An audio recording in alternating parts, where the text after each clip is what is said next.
Costumbre y norma jurídica tenían naturaleza coercitiva.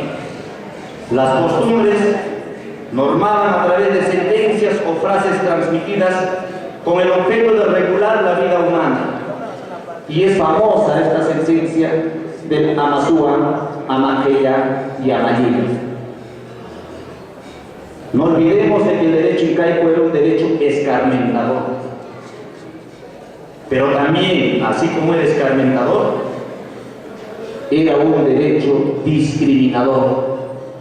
Pues había un tipo de justicia que se impartía a las clases elevadas, a la nobleza, y otra a los ayurrunas, al pueblo. Y también, revisando los libros, las crónicas, nos enteramos de que en esa época no existían abogados defensores de los acusados. En lo referente a los castigos, podemos indicar lo siguiente. Las leyes tahuantinsuyanas se caracterizaban por su severidad extrema. El castigo era el escarmiento no solo para el infractor, sino fundamentalmente para las demás personas y la sociedad. La gama de puniciones fluctuaba desde las simples represiones hasta el asolamiento cruel de pueblos enteros. Los delitos más graves eran los delitos que atentaban contra el Estado. Existían, por ejemplo, las penas de afrenta, como los castigos públicos o los destierros. También se aplicaba el perdón y el indulto. La pena de muerte se aplicaba a los rebeldes, homicidas, adúlteros, envenenadores, estupradores de ágilas, etc.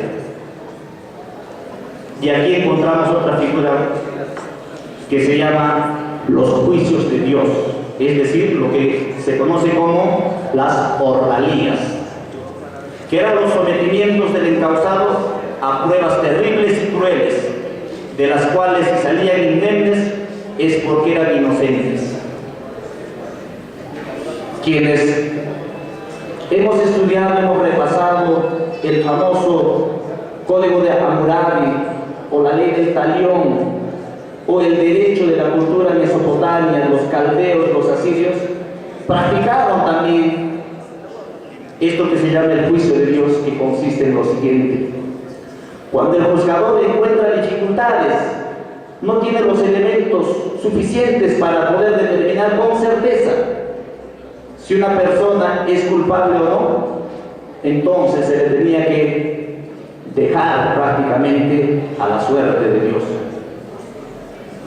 En el viejo mundo, en la cultura mesopotamia, por ejemplo, a las personas que se reclamaban inocentes se les lanzaba a los ríos Tigris o a los ríos Éufrates, ríos caudalosos, y se les decía: Dios sentenciará. Y los lanzaban a estos ríos y la conclusión era la siguiente: si lograban sobrevivir, es que eran inocentes, y si morían, eran prácticamente culpables. Este mismo fenómeno cultural también se dio en la sociedad tahuantinsuya, es decir, se aplicaban las ordalías. Y no olvidemos de que así como existían cárceles, también existían las famosas casas pavorosas o casas del terror, o llamados los sancaiguasis.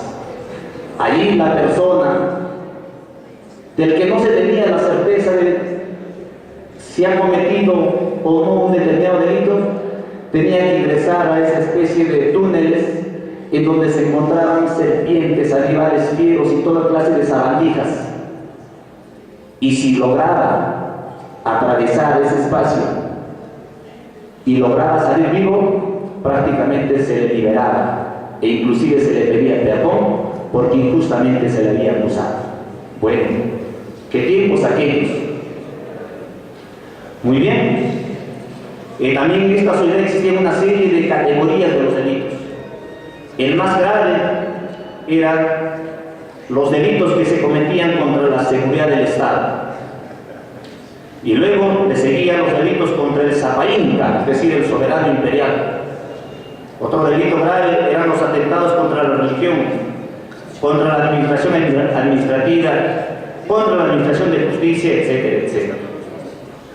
Y vamos acelerando y nos vamos dando cuenta de que, así como existía un sistema judicial tradicional consuetudinario, también existía esto que se llama justicia popular. Es decir, los jefes de los aires, los jefes de las familias, también tenían autoridad jurisdiccional, pero dentro de su ámbito, dentro de su entorno familiar. Es decir, de que la sociedad era sancionadora. ¿Por qué? Porque todo infractor quebraba la armonía social. Es lo que ocurre en el presente. Todo infractor de las normas morales, éticas, escritas y no escritas, consuetudinarias o jurídicas, aquel que quebranta lo que quebranta es la armonía social y tiene que tener obviamente su respuesta. Acción y reacción son las características que se dan en toda sociedad. Pero lo que ocurre en la colonia es todo lo contrario. Esta sociedad agropastoril, con una justicia que complacía tanto al infractor y sus familiares como a la sociedad que sentía el acoso de estos infractores, no había esa relación, ese diálogo armonioso. Pero en la colonia se rompe. No olvidemos de que durante la colonia se destruye el derecho consuetudinario y se pretende aplicar el derecho hispano. Esta aplicación se impone negando la naturaleza humana del aborigen. Ustedes saben el fenómeno que pasó con el padre Bartolomé de las Casas, que defendió la humanidad del indio. ¿Por qué? Porque el derecho cristiano, el derecho hispano, ¿no?, decía de que no era delito y no era pecado atentar contra la salud y la física del aborigen americano. Simplemente no era ni delito ni pecado. Por tanto, estaba permitido cometer todo tipo de vejámenes contra la raza nativa americana. Y todavía hay una frase que ellos lo han entronizado a nivel académico, que dicen, bueno, es que el indio es un animal parecido al hombre. En esas circunstancias se desarrolló el derecho de la colonia, un derecho totalmente aniquilador. La defensa de la propiedad privada y la acumulación de riquezas se entronizan por encima de los derechos fundamentales de la persona. En la colonia no olvidemos también de que se forman dos repúblicas. Había una república de españoles con su propio derecho y había una república de indios, en donde también se aplicaba, ¿no?, el derecho indiano consuetudinario. En estas circunstancias también se cometen una serie de injusticias sociales y se producen grandes sublevaciones contra las injusticias y la violencia. Y así nos vamos dando cuenta de que la violencia surge por una causa, y puede haber violencia justa como puede haber violencia injusta. Violencia que busca mejorar los niveles de vida, mejorar la calidad de vida de las personas, o simplemente un tipo de violencia que busca denigrar a grupos sociales o grupos de personas. Pero en la República el derecho continúa al servicio de las clases gobernantes y dominantes. Aquí nosotros conocemos dos Perúes, como nos indica Jorge Basadre: el Perú oficial o superficial y otro, el Perú profundo. En este periodo se radicalizan los prejuicios sociales. Muchos pueblos andinos se sublevan y protagonizan acciones de violencia. Por la ausencia del poder público, muchos pueblos ejercen la justicia popular, tanto para reivindicar sus costumbres como para castigar a los infractores de la armonía social, sean estos ladrones, avijeos, asesinos, etc. Se fomenta una estructura jurídica monocultural, partiendo de la premisa de la igualdad en medio de la desigualdad. Y eso es lo que se tiene. En el siglo XX se decía de que se debe cultivar este valor, el valor de la igualdad, porque todos somos iguales, iguales ante la ley. Pero sin embargo, en el siglo XXI se discute y se pone en tela de juicio, porque el valor de la libertad y la igualdad eran valores del neoliberalismo, y recordamos la famosa Revolución Francesa que reivindicaba la libertad, igualdad y soberanía popular. Pero ahora nosotros sabemos de que no somos iguales y tampoco somos tratados por igual, porque la desigualdad no es un concepto, la desigualdad es una realidad. Y como existen diversas nacionalidades, obviamente cada uno también merece que se le respete su propia estructura o formación jurídica.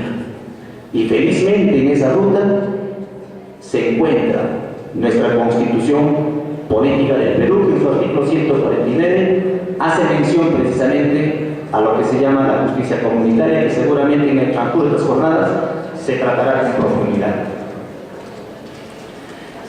Y hoy, ¿qué observamos en la sociedad?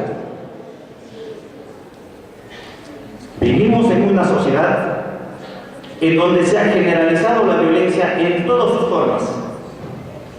Nuestra sociedad de por sí es violenta, nos dicen. Y pareciera que fuésemos personas amantes de la transgresión. Y nos encanta a nosotros hacer lo prohibido. Cuando alguien nos dice no hagas aquello, es porque la tentación hace de que tengamos que ejecutar esa prohibición. Eso ocurre en los niños y eso ocurre en todas las sociedades de todos los tiempos. En nuestro medio se observa la justicia por mano propia, por los llamados ajusticiamientos populares. El linchamiento consideramos nosotros de que es una justicia ilegítima. No es justicia, puede ser venganza, castigo, escarmiento, etc. El linchamiento es una forma de violencia, consideramos precaria, sin fundamento. Es la violencia, lamentablemente, de los pobres contra los pobres. Vemos nosotros, los vecinos de las urbanizaciones, de los barrios, solamente se ve al infractor y la infracción, y no se observa el entorno social, el entorno económico, que al final de cuentas es el entorno que hace propicio de que ese tipo de conductas afloren en determinadas circunstancias. Consideramos de que estas reacciones de la población es producto de la desprotección social. Y allí observamos también de que el ser humano vive para conquistar o conseguir y ejercer el poder. Y al no tener poder, esos espacios, esas circunstancias son espacios propicios para ejercer un poder, pero un poder desmedido. Se observa ausencia del Estado en diversos sectores. Lamentablemente pareciera de que el orden interno es incontrolable, pero nos damos cuenta también de que la población civil, cuando reacciona y recapacita, sabe distinguir qué cosa está bien y qué cosa está mal. Al lado de las normas jurídicas coexisten, no olvidemos, las normas constitucionales. El llamado ajusticiamiento popular consideramos de que debe ser superado y hacer de que la administración de justicia sea eficiente. Justicia que tarda, se dice de que no es justicia, y producto precisamente de esa demora y de la desconfianza que inspiran las diferentes instancias, hace de que la población también pueda ejercer la justicia por su propia mano. Muy bien, rápidamente repasemos algunas características de lo que viene ocurriendo en nuestro medio y de lo que la prensa califica como ajusticiamiento popular. Se dice de que el ajusticiamiento popular es espontánea y emotiva.